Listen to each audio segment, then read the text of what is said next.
Dando início à nossa apresentação, eu vou apresentar a análise e o detalhamento dos dados fundamentais que estruturam o nosso problema de circuitos elétricos trifásicos.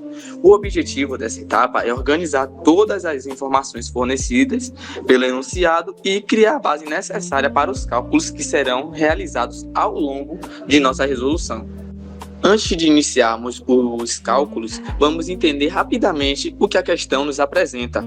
Temos uma fonte trifásica ideal equilibrada, ligada em estrela, alimentando uma carga também equilibrada e ligada em estrela. Entre a fonte e a carga existe uma linha de distribuição que possui a sua própria impedância. Além da impedância da carga, o enunciado também informa que a sequência de fases é ACB, ou seja, é uma sequência negativa e pede que utilizemos tensão de fase como referência. Com esse cenário definido, já podemos organizar os dados fornecidos para iniciar a resolução. O primeiro dado fornecido é o módulo da tensão de fase da fonte, que vale exatamente 4.800 volts. Em seguida, esse enunciado nos informa que o sistema trabalha com a sequência de fases ACB. No caso, é uma sequência negativa e essa informação é essencial, pois ela determina a defasagem angular e a orientação de dados de todos os fatores de tensão e a corrente que serão calculadas. E como podemos analisar, a própria questão está solicitando que utilizemos a tensão de fase A, no caso, como fonte de referência. Adotamos essa tensão com um módulo de 4.800 volts e o ângulo de 0 grau. A partir da fonte, a energia percorre a linha de transmissão antes de chegar à carga e cada fase dessa linha possui uma impedância de 2 ou mais Jotas, de 16 ohms por fase. Em seguida, a energia chega à carga, que também é equilibrada, e ligada em estrela, apresentando uma impedância de 190 mais J, 40 ohms por fase. Com todos esses dados que vemos aí organizado, já podemos determinar que as tensões da fase da fonte são a sequência negativa, e mantendo a fase A como referência em 4.800 volts com ângulo de 0 grau, a fase C fica adiantada em 120 graus, assumindo o valor de 4.000 volts com ângulo positivo de 120 graus. Já a fase B fica atrasada em 120 graus, resultando em 4.800 volts com ângulo negativo de 120 graus. Assim, concluímos que toda essa organização de dados fornecidos pela questão está estabelecendo a base necessária para dar continuidade à nossa resolução, calculando as correntes e as demais tensões do circuito. Com isso, iremos prosseguir agora. E agora, iremos dar continuidade à nossa resolução. Iremos iniciar primeiramente os cálculos do circuito, mas para isso, vamos facilitar um pouco essa análise. E iremos utilizar o conceito de circuito monofásico equivalente. Como o sistema é trifásico equilibrado, basta analisar uma única fase, já que as demais seguem exatamente o mesmo comportamento. No diagrama apresentado, conseguimos visualizar e ter uma noção desse circuito equivalente. À esquerda, conseguimos perceber a fonte de tensão da fase A. A corrente sai da fonte, percorre a impedância da linha de transmissão e em seguida atravessa a impedância da carga até retornar pelo neutro, assim fechando o circuito. Essa representação é importante porque mostra que todos esses elementos estão ligados em série e por isso a mesma corrente percorre toda a linha e também a carga. Sabendo que esses elementos estão em série, a impedância equivalente do circuito será obtida somando a impedância da linha com a impedância da carga. Para isso, somamos separadamente as partes reais, que representam a resistência, e as partes imaginárias, que representam a reatância indutiva. Assim, encontramos uma impedância equivalente de 192 mais J, 56 ohms, ainda na forma retangular. E como os primeiros cálculos serão realizados utilizando números em forma polar, o primeiro passo é converter essa impedância equivalente.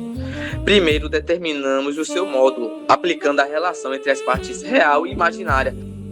Assim, a gente consegue um valor de aproximadamente de 200 ohms. Logo em seguida, a partir disso, calculamos o ângulo da impedância utilizando a função do arco tangente, que será a parte imaginária dividida pela parte real.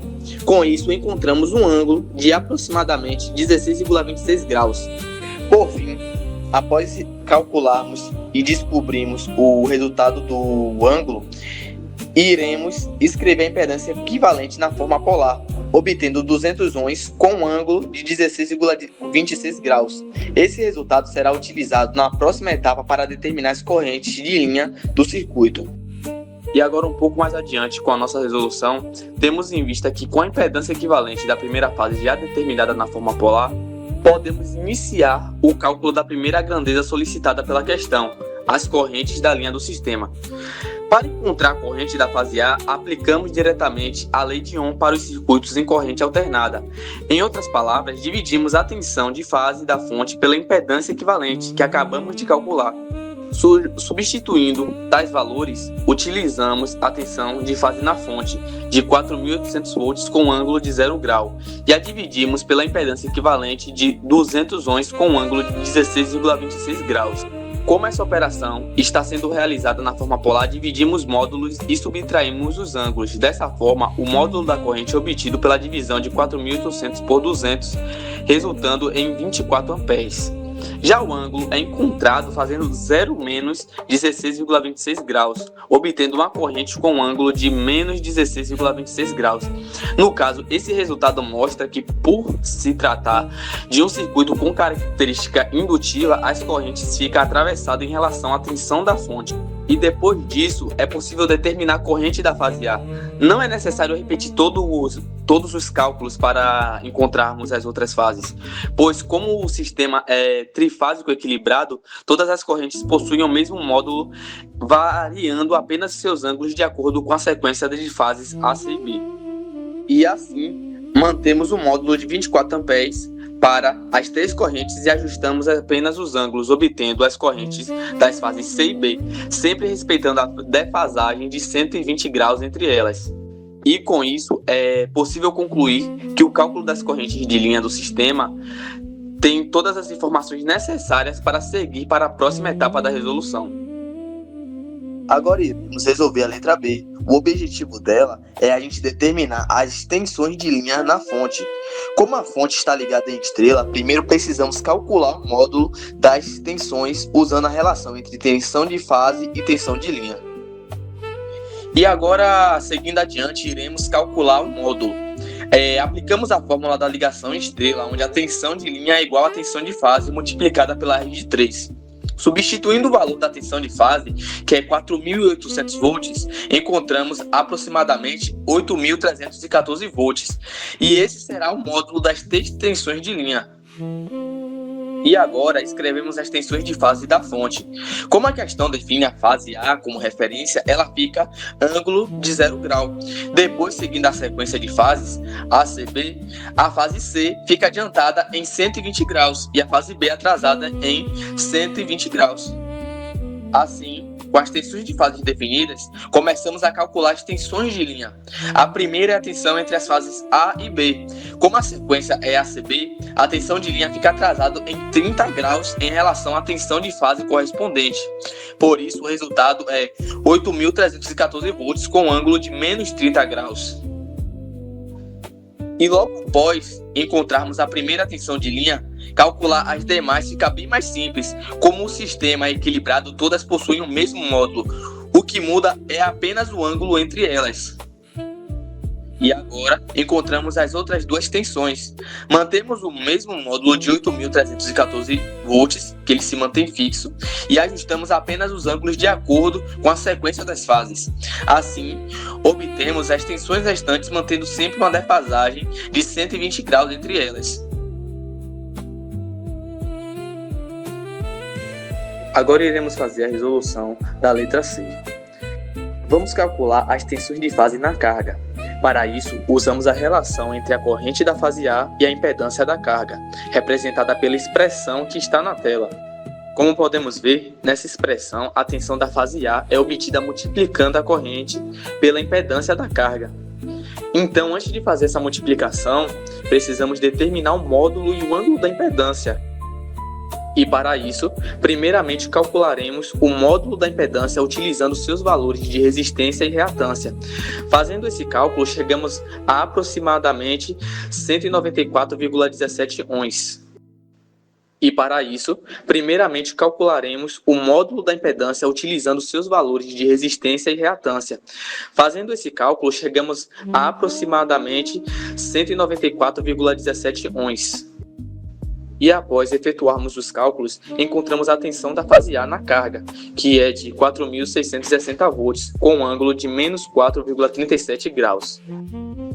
E como o sistema é trifásico equilibrado, as outras tensões seguem a mesma lógica.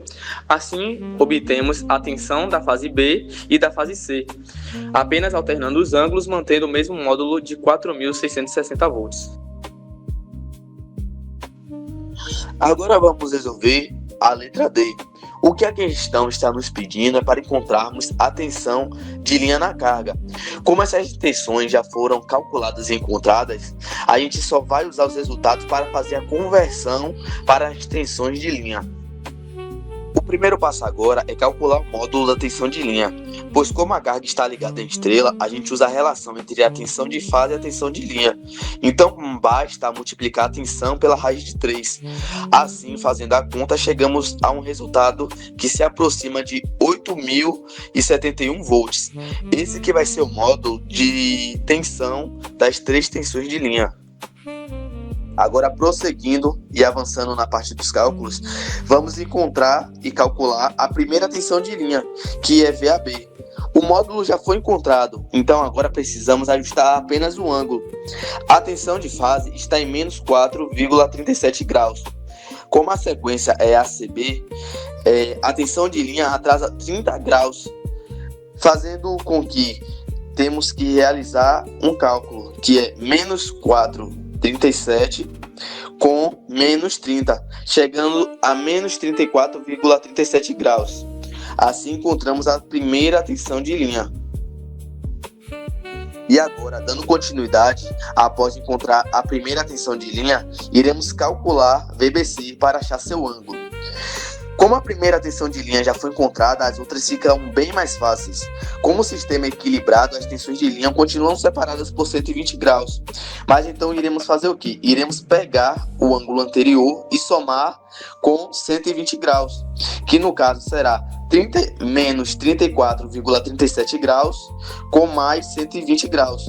E o resultado obtido é 85,63 graus, que corresponde à tensão VBC. E por fim, iremos realizar o último cálculo, que será de VCA, a última tensão que nos falta a ser encontrada. O processo se repete novamente que nem nos outros anteriores. Pegaremos novamente o ângulo da primeira tensão e dessa vez iremos subtrair menos 120 graus. Assim, chegamos a menos 154,37 graus, encontrando assim a tensão VCA.